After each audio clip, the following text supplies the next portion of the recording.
Namaste everyone and welcome to yet another day, yet another set in this fantastic series where we are covering all the 114 sets that have ever appeared since CAT 2017. Today I'll be discussing CAT 2017 slot 2 का एक interesting set. Let's quickly apply our fit framework to decide क्या ये set exam में करने लायक था या नहीं. There were 7 elective courses even to E7 running in a specific term in college. The moment you see a table filled with numbers partially filled, this is our area of strength. So this is definitely familiar territory that we are in terms of ambiguity of clues. So let's quickly understand change process, which means they are saying each of the 300 students, so there are around 300 students who will pick certain electives from 7 before the start. E7 was withdrawn. Students who had opted for E7 will join the remaining electives, and students who had chosen other electives are given one chance to change their choice as well. And the number of students in E2 increased by 30 after the change process. So there is nothing too difficult or challenging in terms of understanding of clues. So I'll say ambiguity wala part bhi nahi hai. This is in our favor. Time consumption. Let's see. There are 4 questions, and this is the table. E7 वैसे भी हट जाएगा तो E1 से E6. I don't suppose it should take a lot of time, but it can depend on your observations and your comfort level. मैं टिक लगा रहा हूँ. Extra info in questions. How many electives? Definite answer. After the change process. After the change process. Later college imposed. Maybe एक question के कारण मैं इसमें cross लगा रहा हूँ कि 4th question में extra info है. अलग से शायद कुछ solve करना पड़ेगा. But definitely doable for the first 3 questions. Depending on the other sets in my slot, I'll pick this as my second set or the third set for sure. So let's now understand what should be the right structure or the framework. इस paragraph को अगर हम अच्छे से समझ ले कि E7 जो था before the start of the term, E7 was withdrawn as the instructor concerned left the college. The students who had opted for E7 were allowed to join any of the remaining electives. मतलब ये वाला जो number है, and the good thing is that they've given all the number of students. तो E7 का जो total number है वो उन्होंने दे दिया है कि इस E7 के नंबर वाले स्टूडेंट्स ने विड्रॉ कर लिया और वो कोई और दूसरा E1 से E6 में से कोई इलेक्टिव चूज करेंगे. Also the students who had chosen other electives were given one chance to change their choice. So सिर्फ E1 E7 वालों को ही क्यों चांस दे, वो तो उनको तो चेंज करना ही है. बाकी लोगों को भी बोल दिया कि भाई तुम E1 से E6 चेंज कर लो. The table below captures the movements of students from one elective to another. तो एक बहुत इंपॉर्टेंट पार्ट फ्रॉम इलेक्टिव यहां दे दिया. मतलब जिसका पहले इलेक्टिव E1 था और बाद में उसने E3 चूज कर लिया, वो 10 लोग हैं. तो this is how you are expected to read the table that initially if there were 10 students who had earlier opted for E1 have now opted for E3. 10 लोग ऐसे हैं जो पहले E1 में थे, अब वो चेंज करने का प्रोसेस मिल गया तो उन्होंने बोला नहीं यार E3 ले लेते हैं. Movement from one elective to the same elective. What do you mean by this? Movement from one elective to the same elective simply means no movement. So look at this data now. E1 से E1. What do you mean no? पहले E1 था, बाद में भी E1 है, मतलब उन्होंने change करने का थॉट नहीं दिया. भाई पहले से इलेक्ट करके रखा E1 तो मेरा इलेक्टिव E1 ही रह रहा है. I am not changing this. So it represents no movement. Some numbers in the table accidentally got erased, and however it is known that these were either 0 or 1. तो table में जो missing numbers हैं, this is going to be extremely easy now because missing numbers में बस possibility सोचनी है कि कहाँ 0 कहाँ 1 आएगा, कोई ज्यादा हेडेक नहीं है. And then following are the clues, extra clues given to fill this table. Now one important message, आराम से सोच के देखना. ये नंबर्स फ्रॉम से लेकर 2 तक के हैं. तो कहना है से अगर मैं इस हॉरिजॉन्टल रो का पूरा टोटल कर दूं जिसकी सारी वैल्यूज अवेलेबल है, so let's quickly add them up. 14 and 10 24, 25, 25 and 4 29 and 2 31. So I'm saying this entire number is 31 for E1. ये रो का टोटल. ये 31 क्या है? Just pause for 10 seconds and decide क्या है 31. So we'll say 31 सारे स्टूडेंट्स हैं E1 के जो पहले E1 इलेक्ट कर रहे थे. So before the process happened, before they were given a choice to change their electives, 31 students थे जिन्होंने E1 ऑप्ट करा था. अब क्या हुआ, उस 31 में से 9 ने बोला कि हम इलेक्टिव चेंज नहीं कर रहे, 5 ने बोला कि मैं E2 में शिफ्ट कर रहा हूं, 10 ने बोला कि मैं E3 में कर रहा हूं, 1 ने बोला E4 में, 4 ने बोला E5 में, and 2 students said that I will choose E6. तो ये बाइफर्केशन हो गया इस 31 का, विच मींस एक बहुत इंटरेस्टिंग क्लू. और this is the crux of solving this set कि आप हॉरिजॉन्टल रो के सारे टोटल करोगे. When you will add all these values up, what is it that you're going to get? You're going to get the original number of people who had opted for those electives. For example, E7 का अगर रो का total कर लोगे तो ये पता पड़ जाएगा कि स्टार्टिंग में E7 कितने लोगों ने ऑप्ट करा था, और फिर अब ये बाइफरकेट कैसे कैसे हो गए कि उसमें से 4 लोग E1 पे चले गए, 16 लोग E2 पे चले गए. अब अगला interesting part, look at this value of E2. E2 में E1 से कितना है 5, E2 से E2 चेंज नहीं करा वाले 34 है, E3 से E2 में आने वाले 6, E7 से E2 में आने वाले. कैन आई से इस E2 के कॉलम का टोटल करूंगा तो मुझे क्या मिल जाएगा? परफेक्ट, आफ्टर द प्रोसेस के बाद का टोटल. तो very simple way to understand this set is row totals are before, कि बिफोर के इलेक्टिव्स के नंबर्स क्या थे, and column totals are simply the numbers that are after the change process के नंबर ऑफ इलेक्टिव्स किसने कितने choose करे. So this is going to be hopefully very easy. So हमें स्ट्रक्चर कुछ नहीं करना है, यही का ही table as it is copy कर लेना है हमारे A5 नोटपैड में and start filling in values based on the clues. तो मैं इसी स्ट्रक्चर को एज इट इज कॉपी कर चुका हूं, कोई चेंज नहीं है जो गिवन डेटा था. द ओनली पार्ट इज कि I have added an extra total, कि कॉलम का टोटल कर ले और एक्स्ट्रा रो के टोटल के लिए एक particular cell. So let's quickly add these values up. हमने करस्पॉन्डिंग E1 के लिए टोटल कर रखा था, all these values add up to 31. E2 का कॉलम टोटल कर ले, so 34 and 16 I think are easier to add. ये 50 हो गया, 50 और 11 61 and 3 64 and 12 76. So this number you can directly write as 76. Do we know the grand total? Yes, we know that there are total 300 students. So हमेशा grand total वाला part definitely fill कर लिया करें 300. E7 का total भी कर लेते हैं, तो we have 16 and 4 20 and 30 50 and 10 60 and 41 101. So this number is 101 students. अब और कुछ टोटल पता है क्या? अभी तक का और कोई टोटल नहीं पता है. अच्छा ये पता है कि सारी वैल्यूज ब्लैंक्स में 0 या 1 होंगी. तो अब let's look at the first loop. Before the change process there were 6 more students in E1 then in E4. E1 में 6 मोर स्टूडेंट्स थे देन E4. तो can I say E1 is equal to E4 plus 6, and this is when before the change process happened. ये before वाला part है, और यहां पर हम लिख लेते हैं आफ्टर का अगर कुछ क्लू आया तो and then they are saying but after the reshuffle the number of students in E4, after the reshuffle number of students in E4 was 3 more than that of E1. E1 plus 3 हो जाएगा. यहां से before वाली कोई value पता है? Yes, E1 की before वाली वैल्यू पता है 31. सो 31 माइनस 6, E4 की वैल्यू कितनी आ जाएगी? 25. So E4 this number has to be 25. I hope this part is clear. After वाला पार्ट, आफ्टर में E4 की वैल्यू नहीं पता, E1 की वैल्यू भी नहीं पता. Always remember columns are after वाला data. First clue is done. Let's look at second clue. Number of students in E2 increase by 30 after the change process. Number of students in E2 after the change हमें already पता है 76. This is 30 more before के comparison में. So E2 में पहले जो रहे होंगे वो 76 से 30 कम रहे होंगे. Think of it this way, E2 का E2 के साथ कंपैरिजन करके बोल रहे हैं कि चेंज प्रोसेस हो गया, उसके बाद आपके पास 76 है, 76 है. This is 30 more than what they were earlier. 76 minus 30 कर लो तो E2 का ये टोटल कितना आ जाएगा? 46. So straightforward clue. We are done with second clue. Before the change, so before वाले डेटा में क्या बोल रहे हैं? E4 had 2 more students. E4 had 2 more students than E6. तो E6 plus 2 कर लेते हैं. And E2 had 10 more students than E3. E2 had 10 more students than E3. E3 plus 10 ये आ जाएगा. So that's it. इतना ही है डेटा अवेलेबल. अब इन clues को यूज करके टेबल को फिल करना है. Let's move very fast. E4 is equal to E6 plus 2. E4 की वैल्यू हमें पता है. E4 is 25.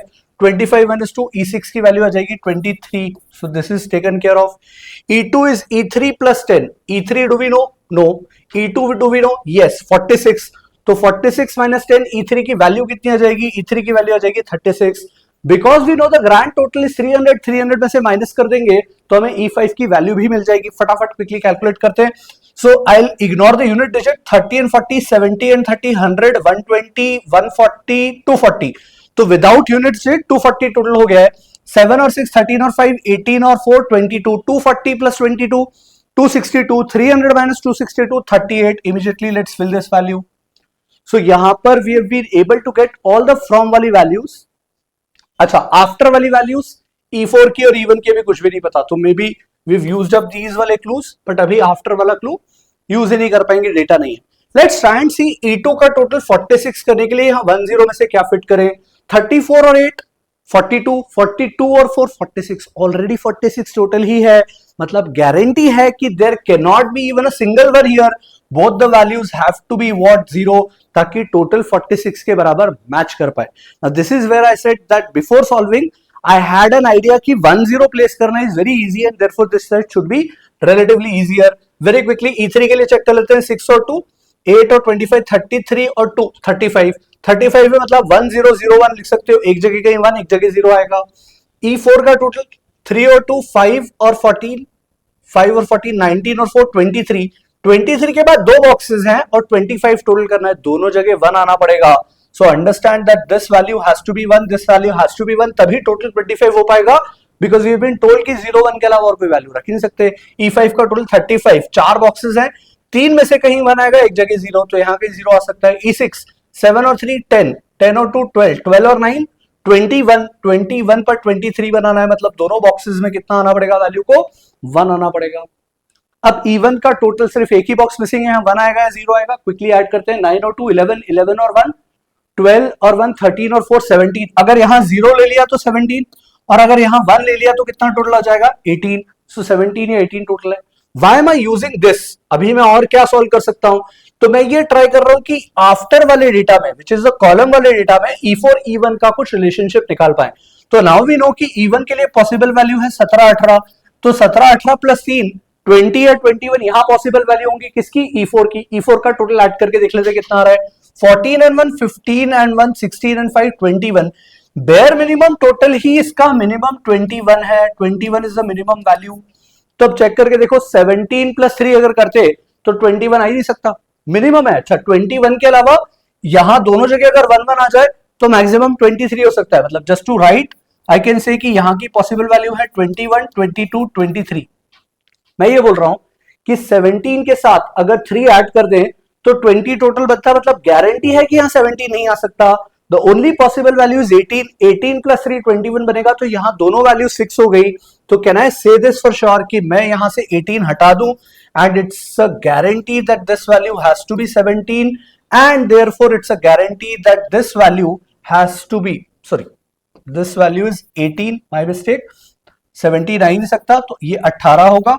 18 18 plus 3, this value has to be 21. So this total is 21. Now 21 total हमने ऑलरेडी कर लिया था, मतलब बचे हुए दोनों बॉक्सेस में डेफिनेटली वैल्यू को क्या होना पड़ेगा, 0. तो 14 और 1 15 और 1 16 और 5 21.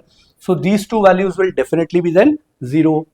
अब 18 टोटल करने के लिए एक बार क्विकली चेक कर लें. अभी तक 17 था, तो यहां बॉक्स में कितना आना पड़ेगा, 1. आई hope this part is clear, इसमें कोई कंफ्यूजन नहीं है. अब 36 टोटल करना है, तो यहां पर 1 आना पड़ेगा, बिकॉज अभी तक का टोटल 35 था. 31 और 2 33 और 2 35, so this value has to be 1. So this is taken care of. और यहां 38 करने के लिए तीन जगह 1 चाहिए थे, टोटल 35 था, 35 और 1 36, तो ये 1 37 और ये 1 38. So this is the entire table filled. Now you can add up these values and then we can move to question. So बड़ी कन्वीनियंटली ये आपको सारे टोटल्स मिल जाएंगे. Now let's jump to the solving part of questions. So this is the final table. Let's look at the first two questions. How many elective courses among E1 to E6 had a decrease in their enrollment after the change process? Decrease हुआ है 31 से, before 31 था E1 का, हमेशा comparison किससे करना है, रो का कॉलम वाली वैल्यू से. 31 से 18 क्या डिक्रीज हुआ है, यस, तो E1 के लिए डिक्रीज हुआ है. 46 से 76 इंक्रीज, 36 से इंक्रीज, 25 से 21 decrease. So this is E4. E4 के लिए डिक्रीज है. E5 38 से 45 इंक्रीज है.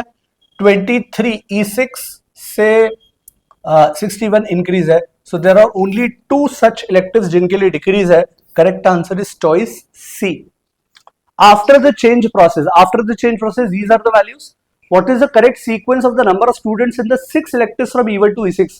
18 76 79, 18 76 79 दोनों ऑप्शंस में है. 21 45 61. Correct answer is choice D. Straight forward questions, कोई टेंशन नहीं. Let's move ahead to the next set of 2 questions. After the change process, मतलब ये वाले डेटा की बात कर रहे हैं.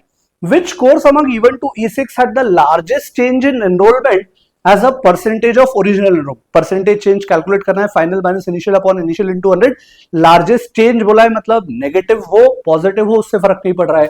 तो इवन के लिए कैलकुलेट करते हैं, 31 से 18 हो गया, 13 का डिक्रीज है, 13 का decrease on a base of कितना 31, बिकॉज ओरिजिनल के कंपैरिजन में बोला है, remember this as a percentage of its original, row वाली वैल्यूज आर ओरिजिनल।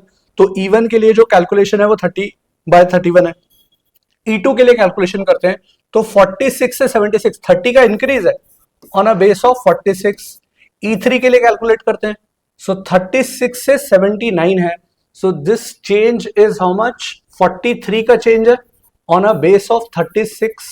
और E6 के लिए दिस चेंज इज 23 से 61, तो you'll have 27 और 11, 48 का change on a base of 23। अब सबसे बड़ा परसेंटेज चेंज देखना है, ये वैल्यू तो लेस देन 1 के फ्रैक्शन की, इसे हटा दो, डिनोमिनेटर से छोटा न्यूमरेटर है, ये दोनों वैल्यूज रह गई, कंपैरिजन रहेगा इन दोनों वैल्यूज में, जहां न्यूमरेटर बड़ा है तो 100% से ग्रेटर का चेंज है, ये क्लियर है। अब इसे मैं 100% से बड़े चेंज के लिए फ्रैक्शन में स्प्लिट करके समझ लूं, this can be written as 1 + 7/36 and this part can be written as 1 + 23 में ऐड करेंगे तो इनफैक्ट 23 2 46, एक बार चेक कर ले इतना बड़ा चेंज हो रहा है कुछ गलती तो नहीं करी, 23 से 61, 27 और 11, 38, my mistake, this is 38। So 1 plus कितना हो रहा है 15/23। तो अब कंपैरिजन में देख ले, 1 1 तो 100% का चेंज दे ही देगा, 36 और 23 में छोटा डिनोमिनेटर और 7 और 15 में बड़ा numerator, larger numerator and smaller denominator, definitely this is going to increase the value by a big margin. Correct answer is E6. Last question for this particular set, let's look at this. Later the college imposed a condition that if after the change of electives the enrollment in any electives other than E7 drop to less than 20 students, अगर ऐसी condition impose कर दी कि if after the change of electives, ये सब होने के बाद after मतलब ये वाला, अगर लेस देन 20 स्टूडेंट्स रहते हैं किसी इलेक्टिव में, which is this case less than 20 electives यहां आ रहे हैं 18 इवन वाले केस में, तो then what will happen, and that is the only case, what will happen, all the students who had left that course will be required to re-enroll for that elective। जिन्होंने भी ये छोड़ दिया था, तो किन्होंने छोड़ा, ये 5 लोगों ने, 10 लोगों ने, 1 4 2, इन सब ने छोड़ के स्विच करा है, इनको वापस से वही कोर्स एनरोल करना है, मतलब these 5 will shift back to even, these 10 will shift back। तो कहना है से 18 में कितने बढ़ जाएंगे, वो E2 से E6 वाले रो वाले टोटल कर लेते हैं, 15 और 1 16 और 4 20 और 2 22, तो 18 में 22 बढ़ जाएंगे। अब इवन में इलेक्टिव कितने हो गए 40, सो वी नो इवन के इलेक्टिव है 40। What will happen to the other electives, ये 5 लोग 76 का हिस्सा थे पर अब ये 5 वापस इवन में शिफ्ट हो गए, तो ये 76 में से क्या हो जाएगा 5 माइनस, मतलब this part minus this part, this part minus this part, ये वैल्यूज नई वैल्यूज आ जाएंगी for the total 76 - 5, this is 71, 79 minus 10 69, 21 - 1 20, 45 - 4 41, 61 - 2 59, ये करस्पॉन्डिंग वैल्यूज आपकी आ जाएंगी for the new data। And now they are saying which of the following is the correct sequence of electives in decreasing order of their final enrollments। this is for E1 है ना, तो decreasing ये E2 है, E3 है and so on, तो हमें decreasing order बना देना है क्विकली। तो कहना है सबसे बड़ी वैल्यू E2 दिख रही है, तो E2 सबसे पहले आ जाएगा डिक्रीजिंग में, फिर 69 which is E3, E2 E3 का ऑर्डर दिख रहा है, E2 E3 है, ये ऑप्शन नहीं हो सकता, E2 E3 ये ऑप्शन नहीं हो सकता, यहां भी E2 E3 है। अब 71 69 के बाद सबसे बड़ा नंबर E6 का दिख रहा है, E2 E3 E6 ये नहीं है ऑप्शन, तो E2 E3 E6 this has to be the option, you can verify that this is the correct sequence in the reverse order। so this completes our discussion for another set which is very much doable in the exam scenario। pressure कितना भी हो ये set definitely crack करा जा सकता है, I think 12 minutes at best, something around that, generally उससे lesser। so this is the typical benchmark that you should have for solving all the 4 questions for this particular set। that's it from my side, I'll take a leave, ciao।